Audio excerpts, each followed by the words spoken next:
నమస్తే అండి అందరికీ. నేను మీ Madhavi Krishna. Welcome to my channel Madhavi Krishna Telugu కథలు, తెలుగు స్టోరీస్. హృదయం ఊగిసలాడే 76వ భాగం. మబ్బులు కమ్మిన ఆకాశం గుబులని పెంచుతోంది. బంగాళాఖాతంలో డిప్రెషన్ అని వాతావరణ శాఖ వాళ్ళు చెప్పడంతో ఎప్పటిలానే ఎండ పెళపెళలాడుతూ కాస్తోంది కదా అని టెర్రస్ మీద బట్టలారేసింది కావేరి. ఉన్నట్టుండి కారు మబ్బులు కమ్మేశాయి ఆకాశమంతా. డాబా మీదకి పరుగు తీసింది తనని తాను తిట్టుకుంటూ. అక్క ఉంటే గుర్తు చేసేది బెంగగా అనుకుంది. 2 రాత్రుల క్రితం కిరీటి నర్మద పెళ్లి మండపం నుంచి మాయమైపోగానే కొంచెం పెద్ద గొడవే జరిగింది. సునీత అర్ణవ్ని నిలదీసింది. ఇదంతా నీ వల్లే జరిగింది. రేపు రథానికి ఎవరు కూర్చుంటారో పీటల మీద? కోపం, దుఃఖం కలగలిసిన కంఠంతో తల్లి నిలదీస్తుంటే అర్ణవ్ ఇంత కూడా భయం లేకుండా నవ్వేశాడు.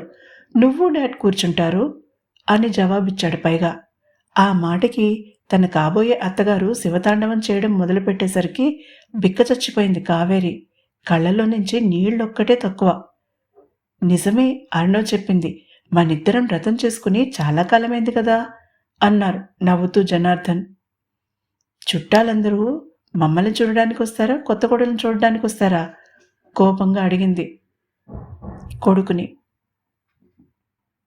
కొత్త కోడలు బదులు కాబోయే కోడల్ని చూపించు, గొడవే లేదు. కోడలు కాకముందే ఎంత వినయంగా ఒద్దికగా అత్తగారి మాట వింటోందో అని అంటారు. కాబోయే కోడల్ని భలేగా దారిలోకి తెచ్చుకుందని మెచ్చుకుంటారు. సమస్యని ఇట్టే పరిష్కరించాడు జనార్దన్. గొప్పగా చెప్పారు. అర్ణవ్ మన అబ్బాయి అని ఇక్కడ ఎవరికి తెలుసు? ముక్కు చీదుతూ అడిగింది సునీత. ఆ మాటకి ఒకరి మొహం ఒకరు చూసుకున్నారు తండ్రి కొడుకులు. ఇప్పుడు పరిచయం చేయొచ్చు కదా మామ్, అబ్రాడ్ నుంచి వచ్చారని చెప్పు. ఆమె దగ్గరికి వెళ్ళి వెనక నుంచి ఆమె భుజాల మీద చేతులు వేసి గెడ్డం కుడి భుజం మీద ఆనించి గారాలు పోతూ అడిగాడు. తల్లి వీక్ పాయింట్ని ఉపయోగించుకోవడం అతనికి వచ్చినట్టుగా కిరీటికి రాదని అర్థమైంది కావేరికి. సునీత శాంతించడంతో తేలికగా ఊపిరి పీల్చుకుంది కావేరి. తెల్లవారిన తర్వాత సునీతకి ఇష్టమైనట్టుగా తయారై మొత్తం పనులన్నీ తన భుజాల మీద వేసుకుని చేసింది కావేరి. అక్కగారి గురించి మర్చిపోయి తన గురించి మాట్లాడుకునేలాగా ప్రవర్తించింది. అందరూ సునీతను మెచ్చుకోవడంతో ఆమె సంతోషానికి అవధులు లేవు. అర్ణవ్ కావేరి వైపు మెచ్చుకుంటున్నట్టుగా చూశాడు. ఆ సాయంత్రం తను ఇంటికి వెళ్తానని పట్టుబట్టి వచ్చేసింది. అర్ణవ్ ఇంటికి తీసుకువెళ్లే ముందు నిహార్ క్లబ్కి తీసుకువెళ్ళాడు. తమని చూడగానే చాలా సంతోషపడిపోయాడు ప్రిన్స్ నిహార్. కాసేపు బ్యాడ్మింటన్ ఆడారు. ఆ తర్వాత తమ క్లబ్లో ఉన్న స్విమ్మింగ్ పూల్ చూపించాడు. క్యారమ్స్, కార్డ్స్ ఇంకా చాలా గేమ్స్ ఉన్నాయి వాళ్ళ క్లబ్లో.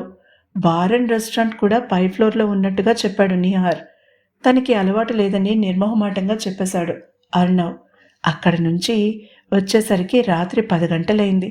రాఘవ ఉండడంతో అర్ణవ్ అవసరం లేదని ఇంటికి పంపేసింది బలవంతంగా కావేరి.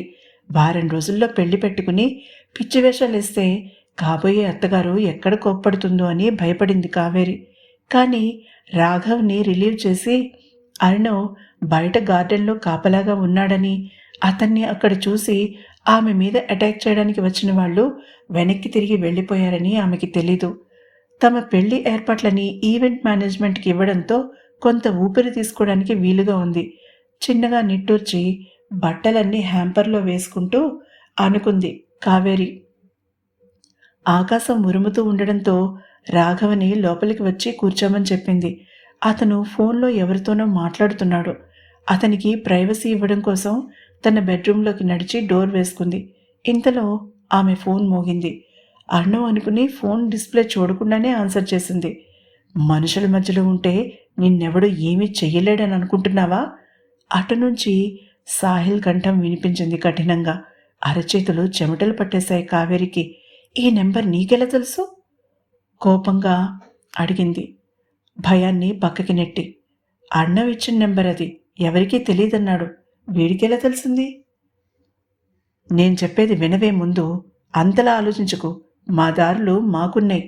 మరొకసారి రూడ్గా వినిపించింది సాహిల్ కంఠం. అసలు విషయంలోకి రా, కోపంగా అంది కావేరి పెదాలు బిగపట్టి. వాడి కంఠం వింటేనే నిప్పుల గుండంలోకి దూకిన అనుభూతి కలిగింది కావేరికి. నీ బాయ్ ఫ్రెండ్ గాడు తిన్నగా ఉండాలంటే నేను చెప్పిన ప్లేస్కి నువ్వు వచ్చి తీరాలి ఇప్పుడే కమాండింగ్గా అన్నాడు. అర్ణవ్క ఏమైంది తనకి తెలియకుండానే సాహిల్ ట్రాప్లో పడింది కావేరి. ఆ రాత్రి తనని సాగర్ని చితక్కొట్టి వదిలిపెట్టాక సాగర్ బాగా భయపడిపోయాడు. ఊరు వదిలి వెళ్ళిపోయాడు. కానీ సాహిల్ మరింత కక్ష పెంచుకున్నాడు. అతను రాజు దగ్గరికి కూడా వెళ్ళలేదు. అర్ణవ్ మీద కక్షని కావేరి మీద చూపించాలని అనుకున్నాడు. అందుకే ఆమె వీక్నెస్ మీద ఆడుకోవాలని నిర్ణయించుకున్నాడు. ఏమీ కాలేదింకా, నువ్వు గంటలో నేను చెప్పిన ప్లేస్కి రాకపోతే అవుద్ది బెదిరించాడు. అర్ణవ్ని సాహిల్ బంధించాడని అనుకోగానే ఆమె కాళ్ళు చేతులు చల్లబడిపోయాయి. ఏ ఎక్కడికి రావాలి తడబడిపోతూ అడిగింది. భీమ్లీ రోడ్ దగ్గరికి వచ్చి అక్కడ పార్క్ బయట నిలబడు, ఒక కారు వచ్చి నిన్ను పిక్ చేసుకుంటుంది చెప్పి సాహిల్ కాల్ కట్ చేశాడు. కావేరిని ఇంత త్వరగా ట్రాప్లో పడేయగలడని అస్సలు అనుకోలేదు సాహిల్. అర్ణవ్ గాడిని చంపేస్తానని బెదిరిద్దామనుకున్నాడు. వాడు తన దగ్గర బందీగా ఉన్నాడని తనకి తానే ఊహించుకుంది. ఫూల్ నవ్వుకున్నాడు సాహిల్ వికటంగా. అతను సీతమ్మధారిలో ఉంటున్నాడు. అతను తీసుకున్న ఇండిపెండెంట్ ఇల్లు ఒక మూలగా విసిరేసినట్టుగా ఉంటుంది. ఓనర్స్ అక్కడ ఉండరు. వాళ్ళకి ఇల్లు చూసుకునే వాళ్ళు కావాలి. తన ఫ్రెండ్స్లో ఒకడి ద్వారా ఆ ఇల్లు సంపాదించాడు సాహిల్. రాజు దగ్గర నుంచి తీసుకున్న డబ్బు బాగానే ఉంది అతని దగ్గర. రూమ్ ఖాళీ చేసేసి ఇక్కడ చేరాడు. హాస్పిటల్ నుంచి వచ్చిన దగ్గర నుంచి ప్లాన్ చేసుకుంటున్నాడు. ఇప్పటికి కుదిరింది. భీమ్లీ రోడ్ దగ్గర అతని స్నేహితుడి రూమ్ ఉంది. వాడు వారం రోజులు ఊరు వెళ్ళాడు. వెళ్తూ తాళం సాహిల్కి ఇచ్చాడు. ఇప్పుడు ఆ రూమ్నే కావేరి జీవితం నాశనం చేయడానికి ఉపయోగించబోతున్నాడు సాహిల్. నవ్వుకుంటూ సిటీ బస్ ఎక్కాడు. కావేరికి ఒక్క క్షణం ఏం చెయ్యాలో తోచలేదు. కిరీటికి కాల్ చేయాలని ఫోన్ తీసింది. అంతలోనే ఆగిపోయింది. తన మూలాన ఇప్పటికే హనీమూన్ క్యాన్సిల్ చేసుకున్నారు. వాళ్ళకి దొరికినది ఈ 3 రోజులు. తను ఎలా డిస్టర్బ్ చేయగలదు? అర్ణవ్కి కాల్ చేసింది. ఫోన్ స్విచ్డ్ ఆఫ్ వచ్చేసరికి మరింత కంగారు పడిపోయింది. సాహిల్ చెప్పినది నిజమే అయ్యుండొచ్చు. లేకపోతే ఎప్పుడు లేనిది స్విచ్డ్ ఆఫ్ ఎందుకు వస్తుంది? కనీసం తనకి ఒక మెసేజ్ కూడా పెట్టడా? బెడ్రూమ్లో నుంచి బయటకు వచ్చింది. రాఘవ అక్కడ కూర్చుని ఇంకా ఎవరితోనో మాట్లాడుతున్నాడు. రాఘవ, ఒకసారి కిచెన్లోకి వచ్చి చూడు. మన ఇంటిని వెనక నుంచి ఎవరో గమనిస్తున్నారని అనుమానంగా ఉంది భయంగా చెప్పింది. రాఘవ వెంటనే అలర్ట్ అయ్యాడు. 2 minutesలో మళ్ళీ కాల్ చేస్తా చెప్పి కాల్ కట్ చేసి కిచెన్లోకి నడిచాడు. కిటికీలో నుంచి వెనుక వీధి వైపుకు పరిశీలనగా చూస్తూ ఉండగానే కావేరి మెరుపులా కదిలి వంటగది తలుపు బయట నుంచి లాక్ చేసేసింది. అప్పటికి తేరుకున్న రాఘవ కంగారుగా తలుపు తోసినా కానీ ఉపయోగం లేకపోయింది. అతను ఫోన్ తీసి కాల్ చేసే టైంకి కావేరి బాణంలా బయటికి దూసుకుపోయింది. ఒక పక్క నుంచి చినుకులు మొదలయ్యాయి. ఆకాశం కూడా కావేరి తొందరపాటు పనికి బాధపడుతున్నట్టుగా క్షణాల్లో వర్షం పెద్దదైపోయింది. అర్ణవ్కి ఏమవుతుందో అన్న భయంతో మరొక ఆలోచన లేకుండా ఆమె మెయిన్ రోడ్ మీదకి పరుగు తీసింది. భీమ్లీ రోడ్ కనిపించిన ఆటో ఎక్కి చెప్పింది. ఒక ఒంటరి ఆడపిల్ల ఇలాంటి వాతావరణంలో ఆ ప్రదేశానికి బయలుదేరిందంటే అదోలా చూశాడు ఆమె వైపు ఆటో డ్రైవర్.